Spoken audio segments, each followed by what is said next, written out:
Boa noite, irmãos. Mais uma vez estamos aqui para transmitirmos a mensagem do Senhor à igreja dele, que se espalha por todo o território nacional, inclusive nosso povo aqui no Jardim Rude. Estamos numa série de estudos no livro de Atos e como título nós colocamos a igreja caindo na graça do povo. E pela graça de Deus, hoje chegamos ao capítulo 12 do livro dos Atos dos Apóstolos.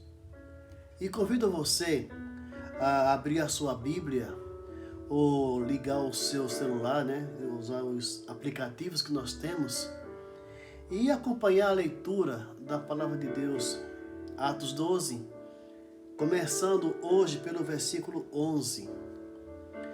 Assim nos diz a Palavra de Deus.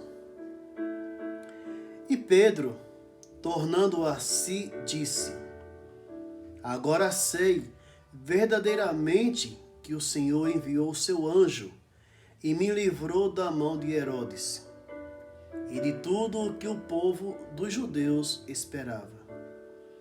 E considerando ele nisto, foi à casa de Maria, mãe de João, que tinha por sobrenome Marcos, onde muitos estavam reunidos e oravam.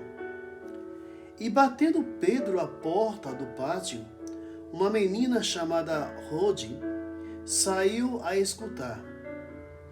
E, conhecendo a voz de Pedro, de gozo não abriu a porta, mas correndo para dentro, anunciou que Pedro estava à porta. E disseram-lhe: Estás fora de ti. Mas ela afirmava que assim era. E diziam: É o seu anjo. Mas Pedro perseverava em bater. E quando abriram, viram-no e se espantaram. E acenando-lhes ele com a mão, para que se calassem, contou-lhes como o Senhor o tirara da prisão. E disse: Anuncia isto a Tiago e aos irmãos. E saindo partiu para outro lugar. E sendo já dia, houve não pouco alvoroço entre os soldados sobre o que seria feito de Pedro. E quando Herodes o procurou e o não achou, feita inquirição aos guardas, mandou-os justiçar. E partindo da Judéia para Cesareia, ficou ali. Oremos. Eterno Pai, nós te agradecemos pela iniciativa tua de nos desafiar, Pai, a esse assunto tão importante para os nossos dias, que é a tua igreja caindo na graça do povo, fazendo aquilo que é do teu agrado e a tua vontade, Pai. Muito obrigado, Pai, porque o Senhor nos deixou essa preciosidade, o livro de Atos dos Apóstolos, no qual nós encontramos belas narrativas, belas histórias, Pai, desses homens que revolucionaram o mundo na sua época. Pai eterno, que esse espírito revolucionário em prol do teu evangelho seja despertado em cada irmão em nossos dias. Que a tua igreja jamais seja fechada, como nunca foi e jamais será, Pai. Que sejamos, Pai, igreja forte, firme, confiante nas tuas promessas, buscando o Senhor sempre em oração. Muito obrigado, Pai, por esta bênção. Muito obrigado porque nós pertencemos a uma igreja que foi comprada pelo sangue do Cordeiro. Te agradecemos em nome de Jesus Cristo. Amém. Imagine você está dormindo, aquele sono bem gostoso, e de repente você é despertado para um milagre. Foi essa a experiência que o apóstolo Pedro teve quando estava na prisão pela terceira vez. E na prisão, desta vez, ele esperava o seu julgamento e a sua morte, que era certa. Herodes não ia deixar barato o que Pedro e os demais apóstolos estavam fazendo na Judéia e em outras cidades, pregando o Evangelho de Cristo. Anos depois, na sua primeira carta, talvez Pedro tivesse em mente essa experiência, a experiência do Salmo 34, 15 a 16. E 20 anos depois, ele escreve na sua carta esse versículo, quando ele fala que os olhos do Senhor estão sobre todos aqueles que fazem o mal. Então, esse texto de hoje, essa narrativa, revelou, em resumo, aquilo que Deus fez por Pedro. E também nos revela hoje três maravilhosas certezas daquilo que Deus pode fazer por nós quando nós estamos passando por momentos difíceis. A primeira certeza que nós temos, que esse texto revela a nós, está no versículos 1 a 4, quando diz que Deus vê nossas tribulações. Deus vê nossas tribulações, porque os olhos do Senhor repousam sobre os justos. 1 Pedro 3,12. Essa referência também se encontra no Salmo 34, versículo 15.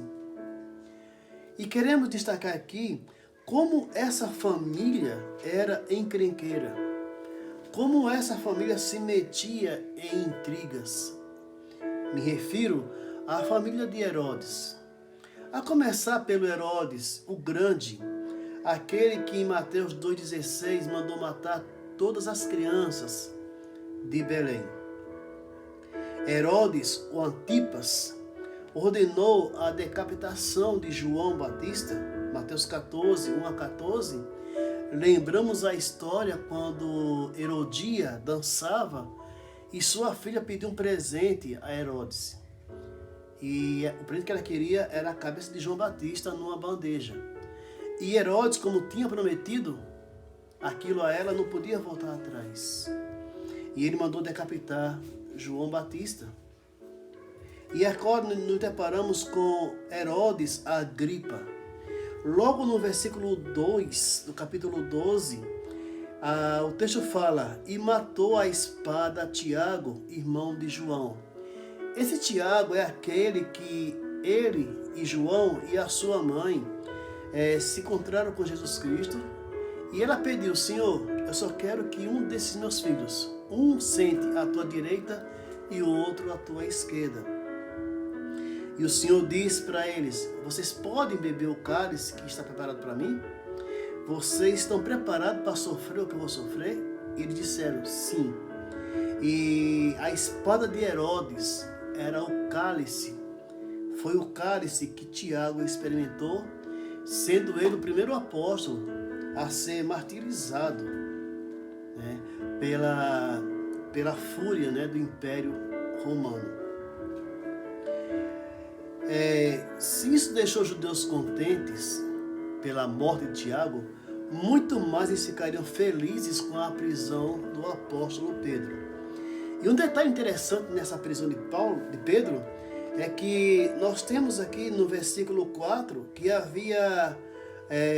havendo prendido, e o encarcerou na prisão, entregando-o a 4 quaternos de soldados. Cada quaterno tinha 4 soldados. Então, 16 soldados guardavam a prisão onde Pedro foi preso. Outros 2 eram acorrentados a Pedro, ou Pedro era acorrentado a eles. E outros 2 soldados guardavam a porta da prisão.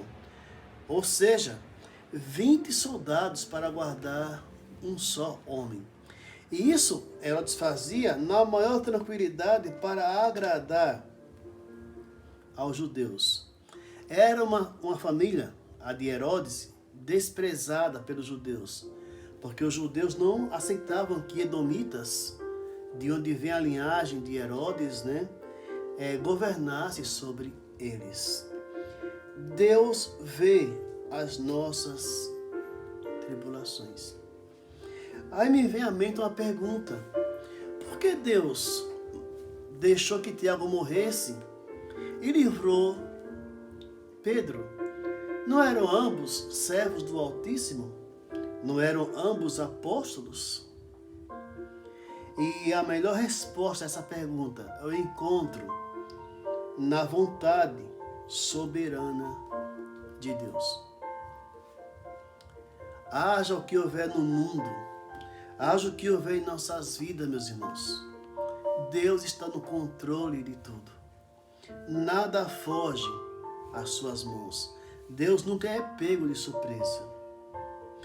Por mais difíceis que sejam as provações e por mais decepcionantes sejam as notícias, Deus ainda está sentado no seu trono de glória.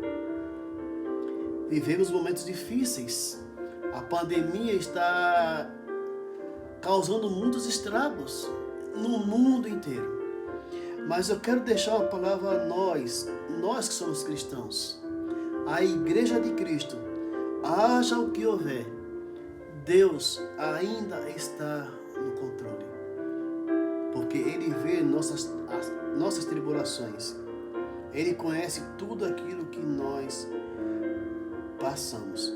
Talvez não compreendemos, né? Jamais vamos compreender todos os caminhos de Deus. Mas uma coisa é certa: a sua vontade soberana é o melhor que Ele tem para a igreja em nossos dias. Portanto, a primeira certeza que Pedro tinha era que Deus via, né, estava vendo as nossas tribulações. A outra verdade que nós encontramos nesse texto é que Deus ouve as nossas orações. Deus ouve as nossas orações. E antes de lermos o versículo, eu queria citar um pregador puritano chamado Thomas Watson. Esse homem disse o seguinte: nunca subestime o poder de uma igreja que ora. Nunca subestime o poder de uma igreja que ora. Os versículos 5 até o 17, enquanto Pedro estava preso, versículo 5 fala: Pedro, pois, era guardado na prisão, mas a igreja fazia contínuas orações. A igreja orava continuamente, não só pelo apóstolo Pedro, mas uns orando pelos outros. Essas palavras constituem um ponto crítico nessa narrativa, na narrativa da igreja que ora. Primeiramente, Pedro está dormindo, versículos 5 a 6, enquanto a igreja orava. No versículo 5 até o versículo 6, vemos Deus fazendo o extraordinário. Como acontece, irmãos, em cada milagre, Deus faz o extraordinário e pede que nós façamos o trivial. Eu vou explicar isso melhor para os irmãos. Quando o Senhor multiplicou os pães e os peixes e alimentou ali por baixo a multidão de mais de 5.000 pessoas, se você contar que eram casados e tinham filhos, isso vai extrapolar as 20.000 pessoas. O extraordinário Deus fez, Ele multiplicou os pães. Deus poderia recolher o resto? Sim, Ele é poderoso, Ele poderia. Mas Ele deixou para os discípulos recolher o que sobrou, para uma outra oportunidade. Mais à frente, Deus cura a filha de Jairo. Ele fez o milagre, o extraordinário. O trivial era que eles dessem algo para ela comer. Isso nós podemos fazer. O extraordinário é com Deus. O trivial é a nossa parte. E isso acontece no livro de Atos diversas vezes. O coxo que ficava, o paralítico que ficava na porta do templo, o que o Senhor pede para ele? Levanta-te e anda. Mesma coisa ocorre com Enéas, levanta-te e anda. Novamente isso ocorre com Tabita ou Dorcas. O Senhor fala, levanta e anda. E quando Dorcas é curada, é ressuscitada, ele fala, a sua alma está com ela, devolvam-na a eles.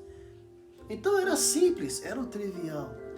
E o que tem isso a ver com o milagre que envolveu Pedro e o anjo do Senhor? Vamos lembrar que Pedro dormia não num sono assim rápido, mas Pedro orava pesadamente. Ele dormia pesadamente, melhor dizendo. Não era aquele sono rápido. Tanto é que foi necessário o anjo tocar no seu lado para acordá-lo. E Pedro, é interessante que parecia ser uma visão, mas era algo muito real e Pedro não percebeu que era tão real. Depois ele percebe isso, mas no momento não. E o anjo manda a ele pôr sua roupa, apertar a cinta para segurar a roupa no corpo, calçar as alparcas. Depois o anjo fala, agora siga-me. Peraí, será que o anjo poderia vestir o apóstolo Pedro?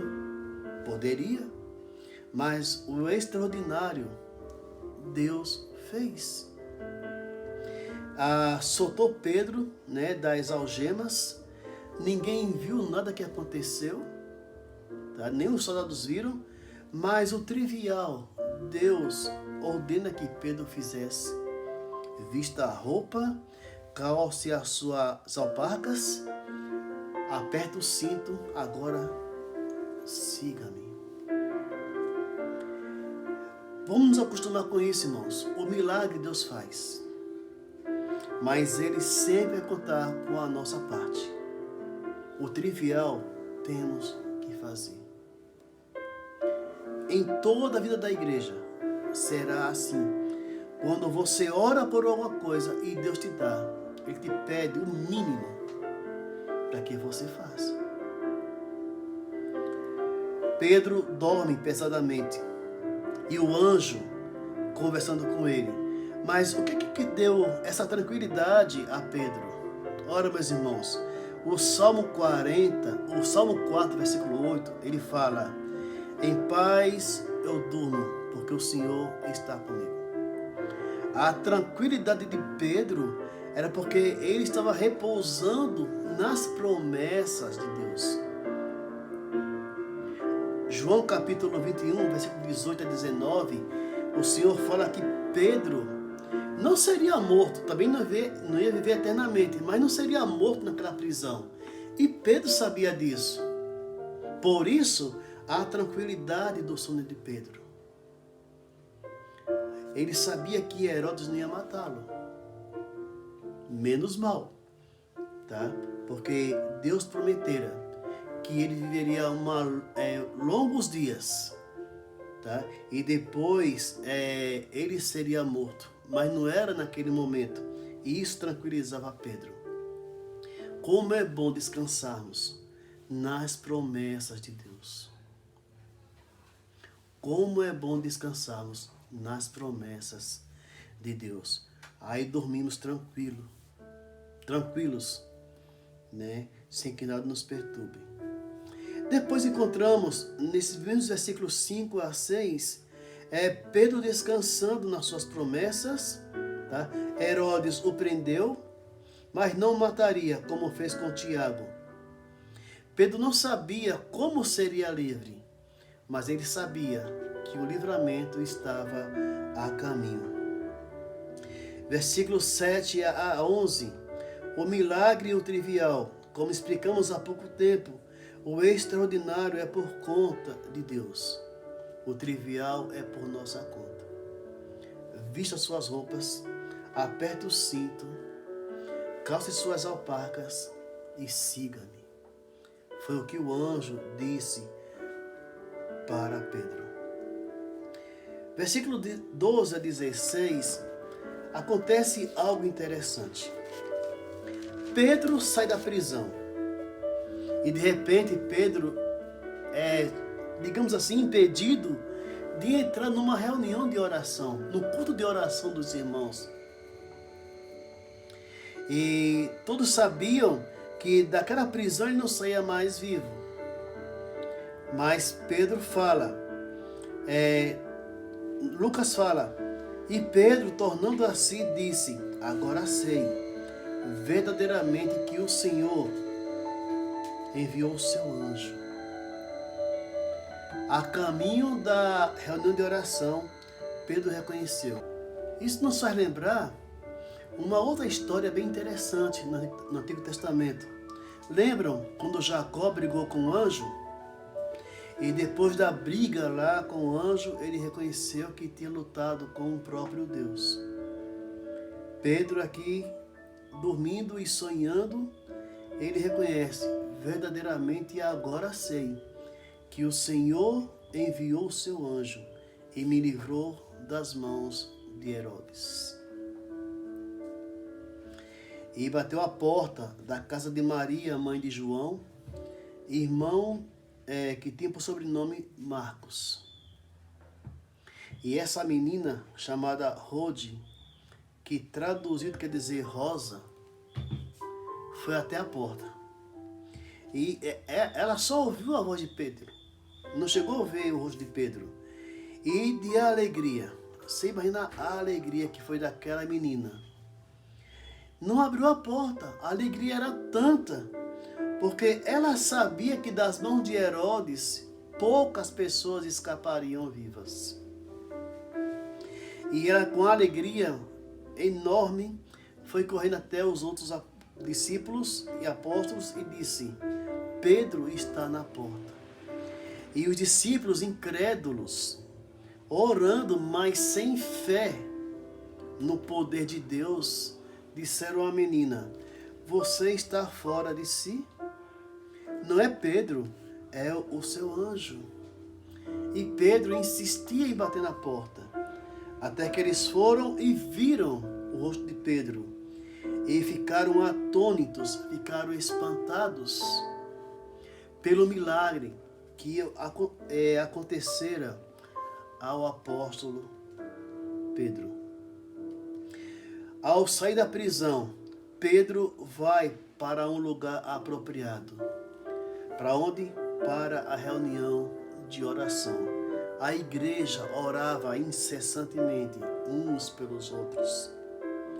Relembrando a frase do puritano Thomas Watson, abre aspas, não subestime o poder de uma igreja que ora. Fecha aspas. Temos orado, irmãos, uns pelos outros verdadeiramente? Temos orado pela situação do nosso país? Será que temos orado pela nossa igreja, pelo seu pastor, pelos seus irmãos que estão sofrendo nessa pandemia? Quando a igreja ora, nada e ninguém vai impedir a mão de Deus operar na sua vida.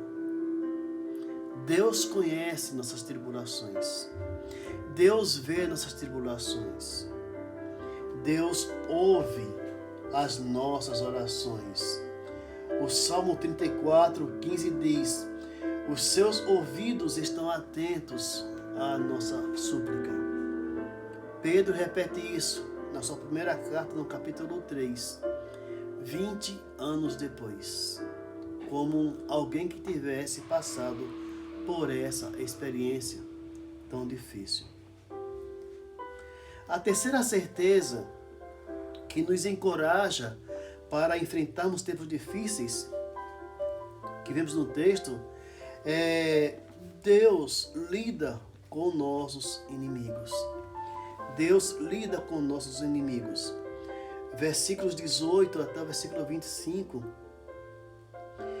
E sendo já dia, houve não pouco alvoroço entre os soldados, sobre o que será feito, ou o que seria feito de Pedro. E quando Herodes o procurou e o não achou, feita a inquirição aos guardas, mandou-os justiçar, ou seja, mandou matar. Já explica essa história. E partindo da Judeia para Cesareia, ficou ali. E ele estava irritado, Herodes estava irritado com os de Tiro e Sidom, mas estes, vindo de comum acordo ter com ele, e obtendo a amizade de Blasto, que era o camarista do rei, pediam paz, porquanto seu país se abastecia do país do rei. E no dia designado, vestindo Herodes as vestes reais, estava assentado no tribunal. E lhes fez um discurso, e o povo exclamou: voz de Deus, e não de homem. E ao mesmo instante, feriu o Senhor, o anjo do Senhor, porque não deu glória a Deus, e comido de bichos expirou. E a palavra de Deus crescia e se multiplicava. E Barnabé e Saulo, tendo terminado aquele serviço, voltaram a Jerusalém, levando também consigo a João, que tinha por sobrenome Marcos. Deus lida com os nossos inimigos. O Salmo 34, versículo 16 diz: mas o rosto do Senhor está contra aqueles que praticam o mal.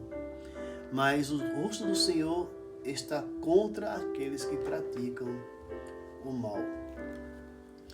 Se nós terminássemos aqui essa narrativa até o versículo 17, perguntaríamos: o que Deus fez com Herodes?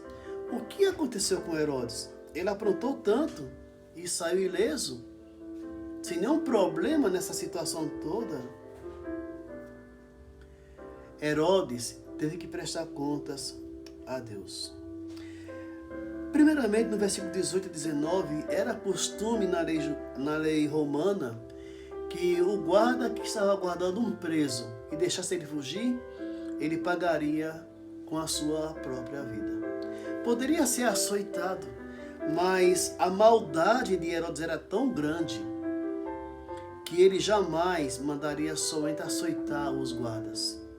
Ele os mandou matar. Ou seja, eles pagaram com a própria vida. Há algo interessante também a notarmos no versículo 20, é que o pessoal de Tiro e Sidom, conforme Esdras 3, versículo 7, eles eram abastecidos com gêneros alimentícios pelos judeus. E Herodes estava irritado com esse povo, muito nervoso com o pessoal de Tiro e Sidom. E Blasto era o camarista do rei Herodes, né? Ou seja, cuidava da cama de Herodes, né? Arrumava os lençóis de Herodes, era o camarista. E esse pessoal de Tiro e Sidom fizeram amizade com Blasto para se aproximar de Herodes. E esse povo começou a se vender por alimento. Começaram a lisonjear o próprio Herodes. Era o que ele queria. E num certo dia, num dia designado, ele foi dar um discurso e colocou uma veste de prata, a melhor veste que o rei possuía, para discursar ao povo. E os pessoal de Tiro e Sidom e alguns judeus, eles lisonjeavam Herodes dizendo: voz de Deus e não de homens. Esse cara é o cara. Esse cara é a bola da vez, ele é um Deus. Vai me lembrar alguém. Esse cara é um Deus. E ele gostou disso. É o que ele queria ouvir da boca do povo. Tá? Provérbios capítulo 11, Provérbios 11, 8 fala que o perverso vai pagar na sua angústia. Tá? E Herodes pagou bem caro pelo que ele fez ao povo de Israel.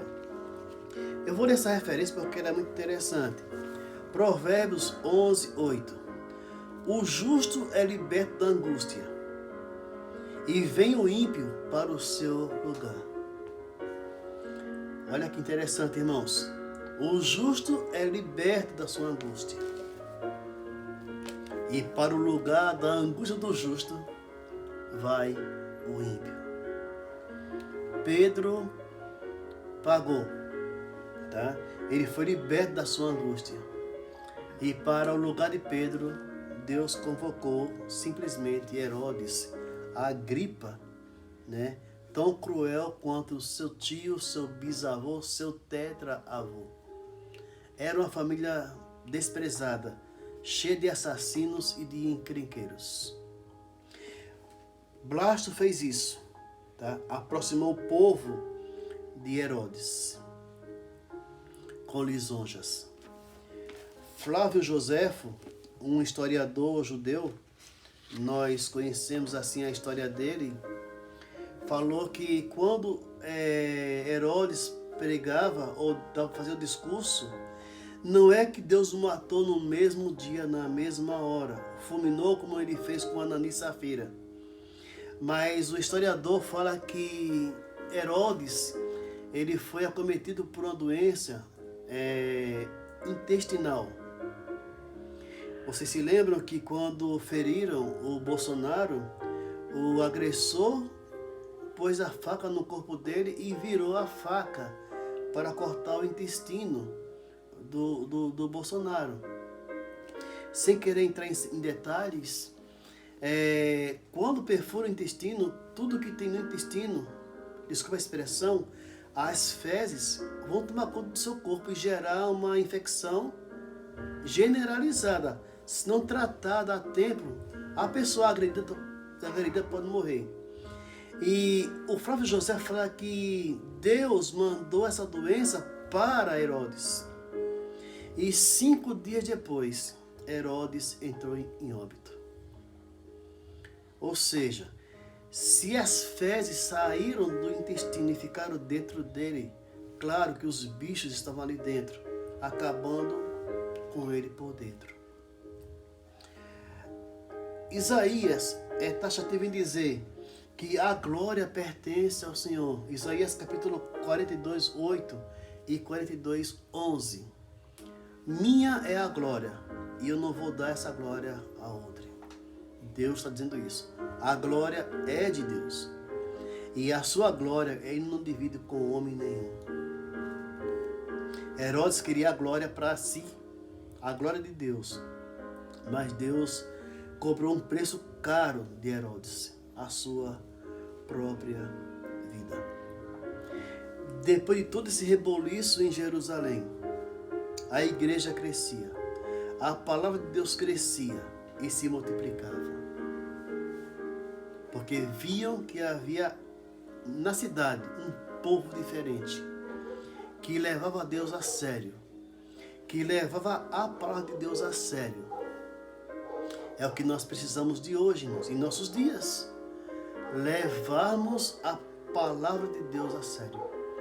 Se queremos ter certeza que Deus vê nossas tribulações, escuta nossas orações e lida com nossos inimigos, temos que levar a palavra de Deus a sério.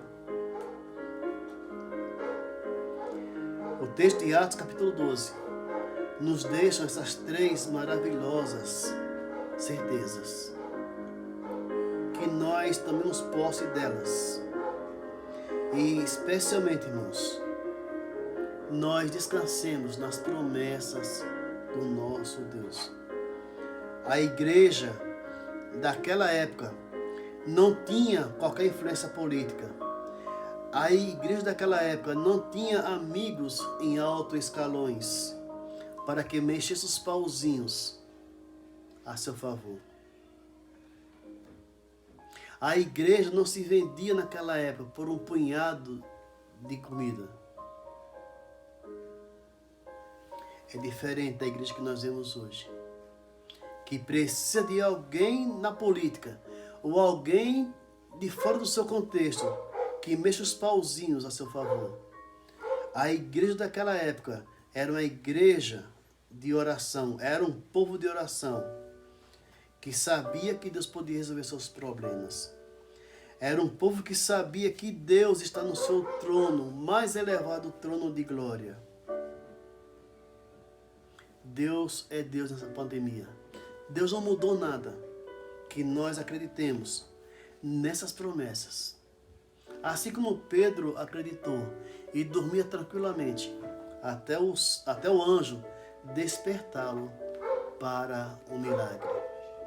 Que esse anjo de Deus desperte o seu povo em nossos dias, no século 21, para um grande milagre em nossas vidas, na vida da sua igreja. Deus nos abençoe e complete sua palavra em nossos corações. Vamos orar mais uma vez, encerrando esta parte por hoje. Eterno Pai, nós te agradecemos mais uma vez pela tua palavra, que é aberta e lida, Pai, e podemos, Pai, tirarmos lições preciosas para nossas vidas. Que nós acreditemos, Pai, que o Senhor vê nossas tribulações, sejam elas quais forem. O Senhor as vê perfeitamente. Que confiemos, Pai, em tuas promessas e descansemos que enquanto dormimos, o Senhor está trabalhando por nós. Não porque nós merecemos isso, mas porque tu és um Deus fiel. Que acreditemos que o Senhor ouve nossas orações. Que os seus ouvidos estão atentos às nossas súplicas. Que entremos no teu trono santo, Pai, com ousadia. E colocar nas tuas mãos o nosso pleito. Que o Senhor resolva, Pai, de acordo com a tua vontade, Pai. Que também criamos, Pai, que o Senhor lidará com nossos inimigos, seja quais forem. O Senhor está no seu santo trono e a tua glória jamais será repartida ou dada a outrem, Pai. Pai eterno, que o Senhor nos dê cada dia mais sabedoria para que nos comportemos como teus filhos, como tua igreja, comprada pelo sangue do teu Filho. Te agradecemos por essas bênçãos. Em nome de Jesus Cristo. Amém.